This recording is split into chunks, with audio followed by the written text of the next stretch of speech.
It's great to welcome Daniel Tudor, author, journalist and entrepreneur, back to Voices from Oxford following a very successful and fascinating interview a few years ago. It's excellent to have Daniel with us to speak at an event later on in term with the Oxford International Relations Society. Thank you very much for being with us today. Thanks very much. So your recent book that you co-authored with Reuters correspondent James Pearson, published in 2015, the title of which is North Korea Confidential.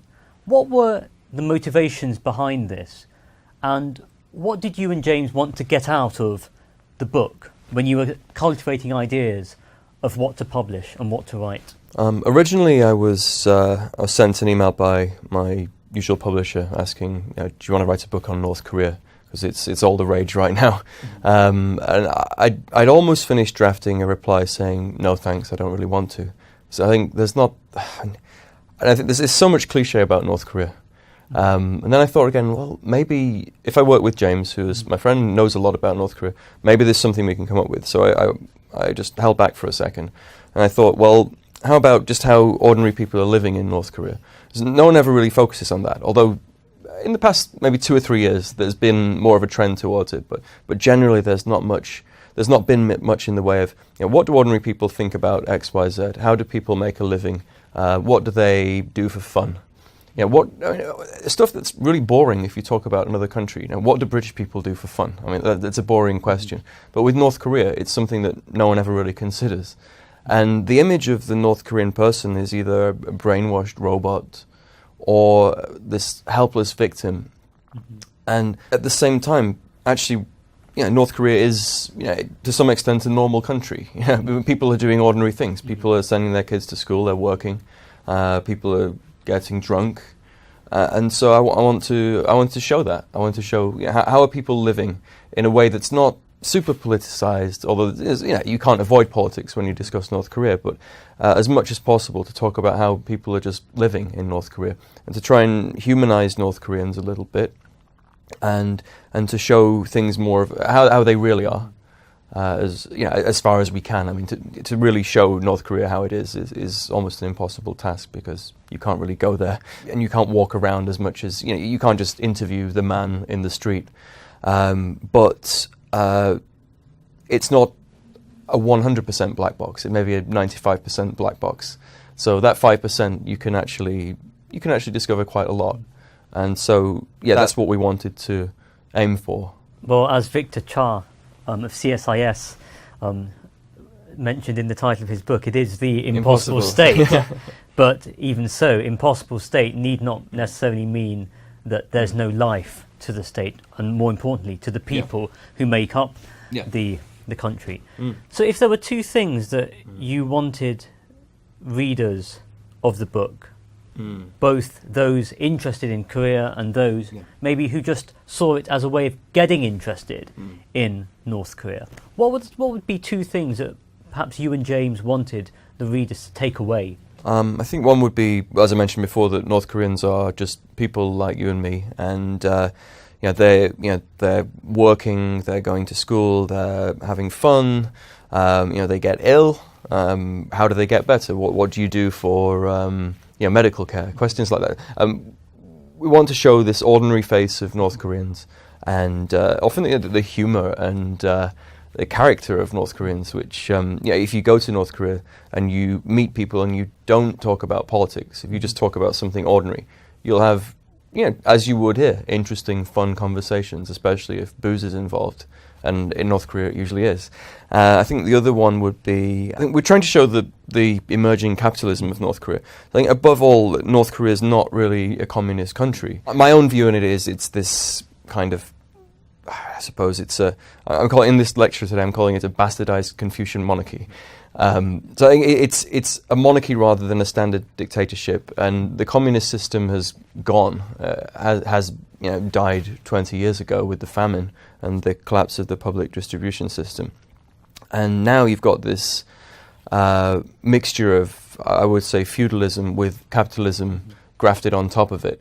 And everyone from the poorest in society to Kim Jong-un himself is largely, to some extent dependent on, well, especially poorer people, are very dependent on capitalism now. And the elites, I'd say the majority of their money comes from capitalism too. And, whether rich or poor or elite or not, really everyone is trying to get rich now in North Korea. And if you go there, you can see it for yourself. And as part of my research, I went there and I interviewed some of these new young Pyongyang capitalist types who are actually building up fortunes, it would seem. And so we're trying to show that North Korea isn't really what you think it is, or not you particularly. I mean, you know what it is, but for the average reader, it's not this communist dictatorship. It's obviously a terrible dictatorship, but it's very murky, it's very corrupt, it's very money-oriented. Really, the power that ideology has over people is greatly diminished, although political control remains because fear is ever present. I think that really is a fantastic approach and perspective to shine, because North Korea is a fascinating country to study and to research, but at the same time there are so many misconceptions, like you mentioned.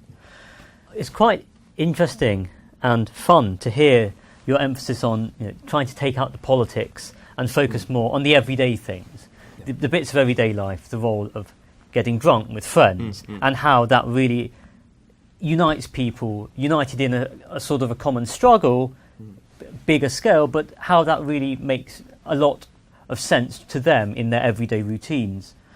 So, on the subject of alcohol and on the subject of politics, the next question is not going to be about Oxford, but as well as your other publication, A Geek in Korea, in South Korea, you also are a journalist and entrepreneur, and your article a few years ago in The Economist really put South and North Korea at odds with each other, not in terms of politics, but it seems if there's a war, it's my fault. Yeah. But it seems like something you would see between Oxford and Cambridge. I'm sure both of us, being Oxonians, we can say this. And one of the things that I particularly love, being half Korean myself, is the taste of good Korean kimchi. But in your opinion, if South Koreans do not tolerate bland and boring kimchi, why should they tolerate bland and boring beer? So can you tell us a little more about this idea of putting North and South Korea together in terms of their beer at odds with each other, and how your inspiration for that article? It was actually boredom. It was about a month before the 2012 presidential election in Korea. So this would have been November 2012. So I'd interviewed Moon Jae-in, who's the losing candidate by a narrow margin, and I'd been pitching a story about that to my bosses, and they weren't really interested in him, actually. And other stuff I'd been pitching, they weren't really receptive to at the time, and so I was kind of scratching around for a story.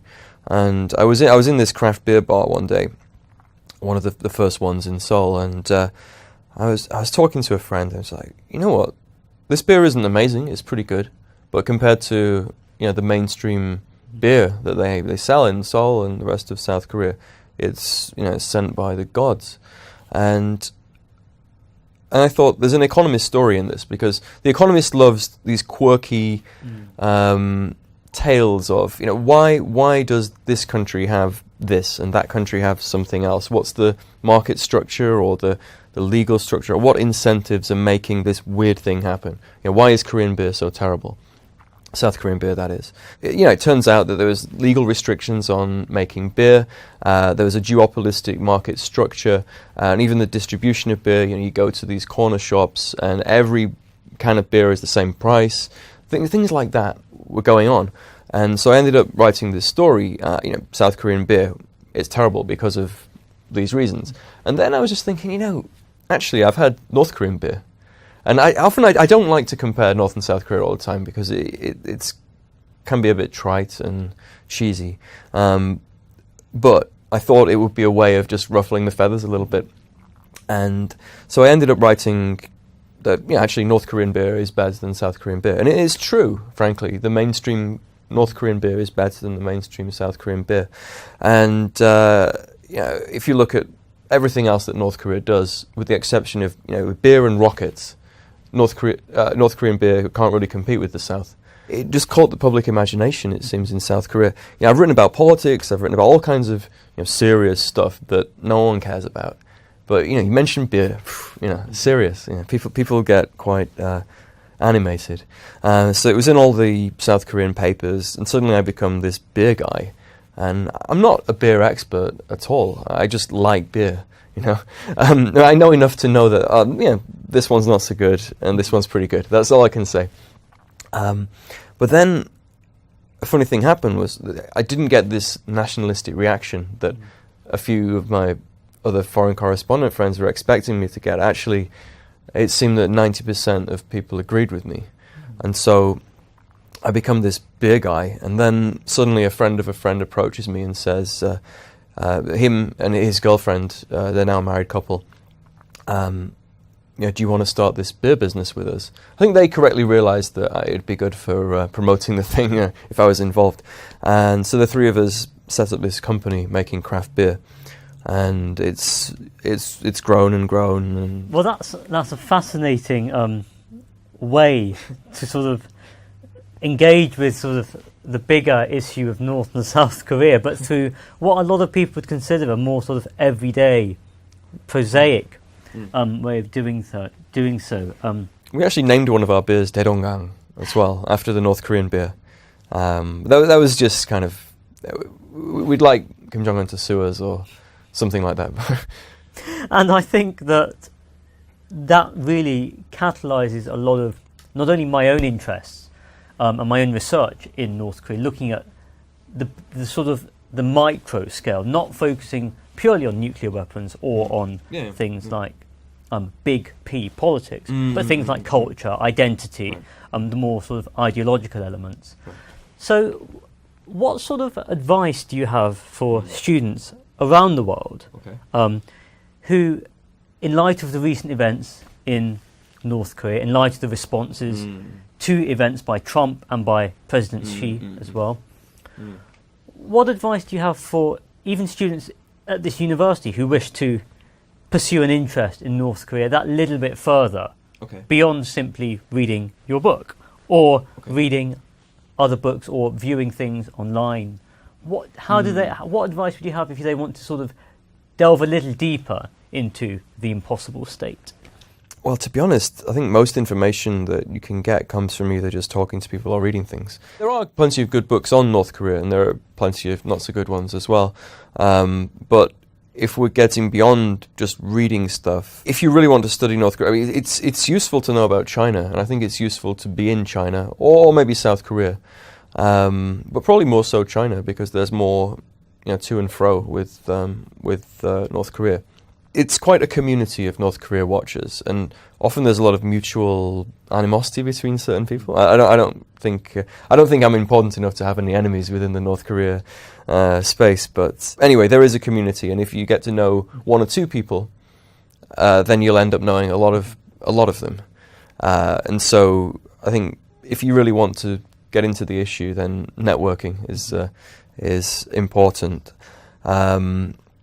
If you're in a place like London or in Seoul, you can meet North Koreans if you want to, and often you'll find interesting, frank exchanges can be possible. You can learn a lot about North Korea by talking to people who have left. Often journalists and authors writing about North Korea will interview defectors, and there's a certain downside to that, in that the defector is someone who's gone to hell and back to get out of that country, so that in that sense they're not the average North Korean.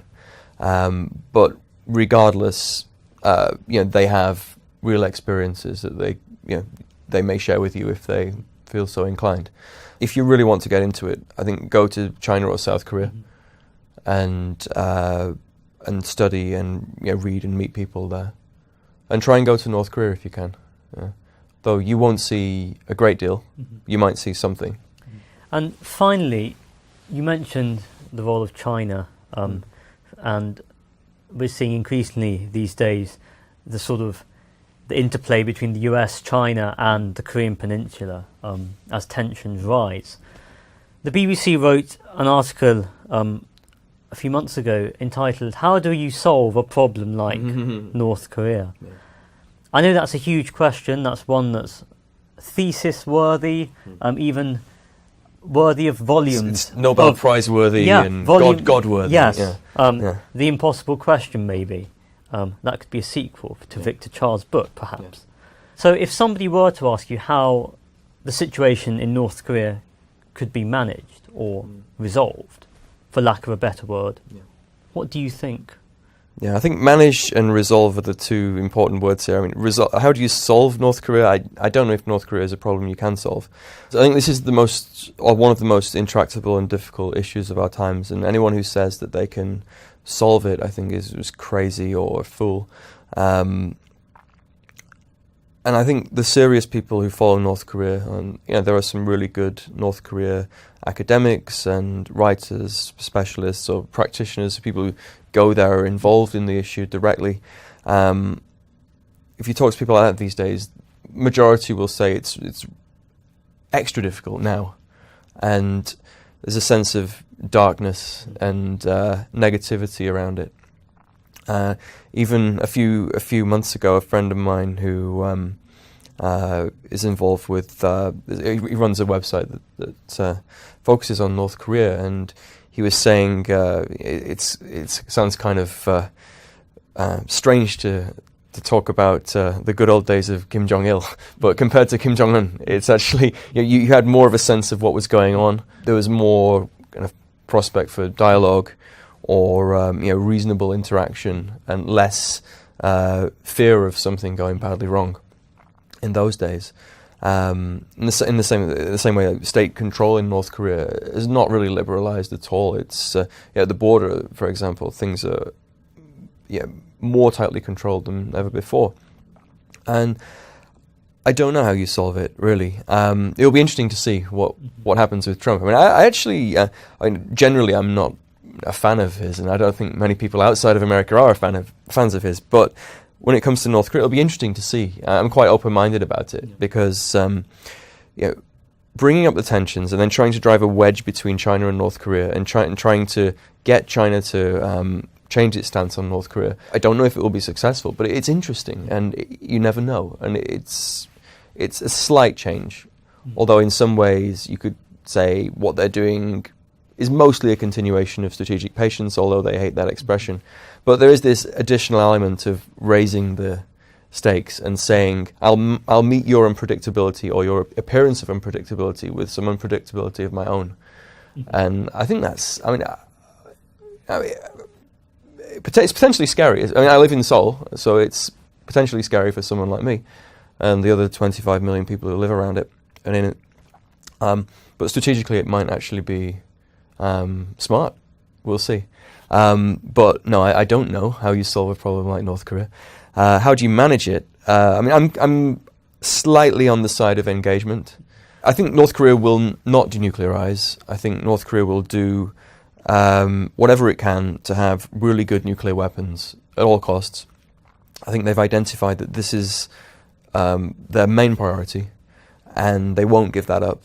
Thank you very much for coming to speak to us, Voices from Oxford, and to the International Relations Society at Oxford. It's a great pleasure to have you back in Oxford, and your insight on the ever-changing situation that is North Korea.